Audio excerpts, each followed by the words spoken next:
Guys, అందరూ ఎలా ఉన్నారు? సో నేనైతే చాలా బాగున్నాను. ఈ కొత్త ఇంట్లో చేరినప్పటి నుంచి కొన్ని వీడియోస్ కూడా పెట్టలేదన్నమాట ఈ ఇంటివి. సో హోమ్ టూర్ మీతో తొందరగా షేర్ చేసుకుంటాను. సో గాయ్స్, ఈ ఇంటి వీడియో ఒక్కటి కూడా మీతో షేర్ చేసుకోలేదు. సో నేను ఇంకా సర్దుతున్నాను అనమాట, అందుకే ఒక్కటి కూడా మీతో షేర్ చేసుకోలేదన్నమాట. సో ఇవాళ వచ్చేసి ఫెస్టివల్స్లో ఫస్ట్ ఫెస్టివల్ వచ్చేసి మాకు ఆడకృతిక. అందరికీ కూడా ఉందో లేదో తెలీదు, ఎందుకంటే మాకు సుబ్రహ్మణ్య స్వామి ఇంటి దేవుడు కాబట్టి. సో ఆ పూజ అంతా కూడా చూపిస్తాను, ఇప్పుడు చూసేయండి. అండ్ మార్నింగ్ నుంచి మార్కెట్కి వెళ్ళడం, పూలు పండ్లు అన్నీ కొనుక్కరావడమే సరిపోయింది ఈరోజు. సో అక్కడ కూడా నేను ఏం వీడియో తీయలేదు, అసలు తీసే ఐడియా కూడా రాలేదన్నమాట. సో ఇంకా కార్తీక్కి క్యారియర్ ఇచ్చేసి మార్కెట్కి వెళ్ళి ఈవినింగ్ పూజకి ఏమేం కావాలో అన్నీ తీసుకొచ్చాను. సో మీరు కూడా ఈ పూజ అంతా చూసి ఎలా ఉంది ఏంటి అనేది కామెంట్లో చెప్పేయండి. సో హోమ్ టూర్ వీడియో వచ్చేసి తొందరలో మీతో షేర్ చేసుకుంటా. బాయ్.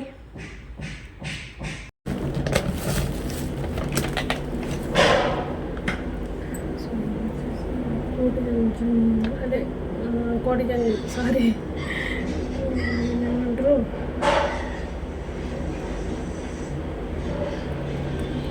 జంధ్యం అంటారనమాట. ఒకేసారి మేము 30 అలా తెచ్చేసుకున్నాం, ఎందుకంటే ప్రతి అమావాస్యకి తిథులకి మారుస్తూ ఉంటాం కాబట్టి ఎక్కువ తెచ్చుకున్నాం అనమాట.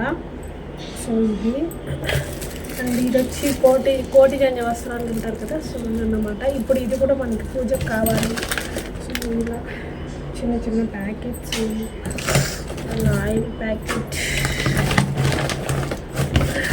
ఇది మస్ట్ ఇంపార్టెంట్ ఈ ఫెస్టివల్కి. సో ఇంకా ఒక 2 అండ్ మామిడాకులు. ఇప్పుడు ఈ మామిడాకులు మనం మంచిగా కడదాం. ఓకే,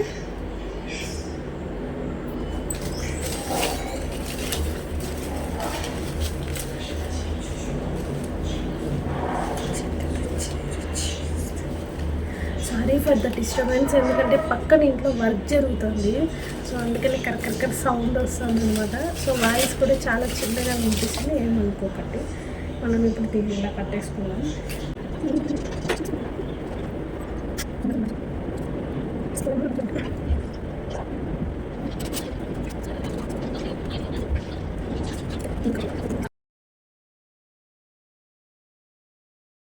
చూసారు కదా గాయస్, నేను వచ్చేసి 1 by 1 ఆకులా కట్టి తోరణం లాగా అనేసి అనుకున్నా, బట్ అలా రాలేదు. అందుకే మనం రానప్పుడు రాని పని చేయకుండా శుభ్రంగా ఇలా గుమ్మాలకి తగిలిస్తే చాలన్నమాట.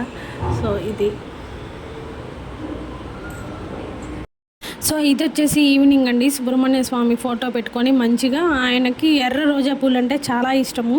సో ఆ పూలతోనే పూలమాల చేసుకొని నేనైతే అలంకరించాను అనమాట. అలాగే పసుపు పిల్లయాన్ని చేశాను. మనం ఏ పూజ అయినా ఫస్ట్ వినాయకుడికి చేసుకున్నాకే కదా ప్రారంభిస్తాం వినాయకుడితో. సో అలా పసుపు పిల్లయారికి పూజ చేసుకొని నెక్స్ట్ సుబ్రహ్మణ్య స్వామి అష్టోత్తరం, అలాగే నేను డైలీ చేసుకునే స్తోత్రాలు పూజ అవన్నీ కూడా చేసుకున్నాక ఇలా చేసుకున్నా. పిండి దీపం అయితే మస్ట్ ఇంపార్టెంట్. సో బియ్యము అదంతా నానబెట్టేసి ఒక 1 hour నానబెట్టేసి మళ్ళీ మనం బెల్లము అలాగే బియ్యం మంచిగా గ్రైండ్ చేసుకోవాలి. ఎంత మెత్తగా అయితే అంత మెత్తగా చేసుకోవాలన్నమాట. సో గ్రైండ్ చేసుకున్నాక ఇలా మంచిగా ముద్ద కట్టేసేయండి. సో పూజ అంతా ఫినిష్ అయిపోయాక కార్తీక్ బయట ఉన్నాడనమాట. ఇంకా వాడు వచ్చాక ఇంకా వాడి దగ్గర కూడా దండం పెట్టించుకోమన్నాను. హ్యాపీగా మంచిగా దండం పెట్టుకోమన్నాడు. చూసారా, ఏమో చెప్పానమాట, అందుకే అంతగా నవ్వుతున్నాడు. సో ఇంకా పూజ మొత్తం అయిపోయాక నేను ఇలా తీసాను. ఇది ఆల్రెడీ ఇలాంటి వీడియోని నా ప్రీవియస్ చాలా తీసున్నాను, ఆడకృతిక వ్లాగ్ అనేది. సో దాని పాత లింక్ అనేది కూడా నేను డిస్క్రిప్షన్లో ఇస్తాను. సో ఇన్ కేస్ మీరు చూడాలనుకుంటే చూసేయచ్చు అనమాట. అండ్ మీకు ఎలా అనిపించింది ఈ వీడియో అనేది కామెంట్లో చెప్పేయండి. సో నేనైతే చాలా సింపుల్గా చేసుకున్నాను, బట్ మేక్ ఓవర్ ఎలా చేస్తాను ఏంటి అన్నది ఫస్ట్ నుంచి నేను ఎవ్రీ టైం వీడియో తీసుకుంటాను అనమాట. బట్ ఈసారి ఏమైందంటే నేను అంతగా తీసుకోవాలా, ఎందుకంటే ఈ ఇంట్లో కొంచెం సర్దుకోవడం ఆ పని అలా ఇలా ఉండిపోయిందనమాట. సో ఇంకా జస్ట్ నేను పూజ చేసుకునేటప్పుడు అలా తీసుకున్నా. సో ఆడకృతిక కదా, ఇంకా మంచిగా గుడికి వెళ్ళామన్నమాట. సో ఇంతే అండి. మీకు నచ్చింది అనుకుంటున్నా, నచ్చితే లైక్ చేయండి. సో ఇంకా ఆ రోజు మీ ఇంట్లో ఇలా పూజ చేసుకొని నేను కార్తీక్ టెంపుల్కి వెళ్ళామన్నమాట. మీకు అదే ఇంతకుముందు చూపించాను వీడియో, లిఫ్ట్లో వెళ్తూ ఉంటే అలా ఒక చిన్న వీడియో తీశాను. సో మంచిగా ఇంకా గుడికి వెళ్ళేసి గుళ్ళో అర్చన పూజలు అంతా చేసుకొని మళ్ళీ మేమైతే ఇంటికి రిటర్న్ అయిపోయామన్నమాట. సో ఈ పూజకి మేక్ ఓవర్ వీడియో అదంతా ఏం తీయలేదు, బట్ ఇంకోసారి మీతో కంపల్సరీ షేర్ చేసుకుంటాను. అండ్ మీకైతే నచ్చింది అనుకుంటే లైక్ చేయండి, షేర్ చేయండి, కామెంట్ చేయండి, అండ్ మర్చిపోకుండా సబ్స్క్రైబ్ చేసుకోండి. బాయ్.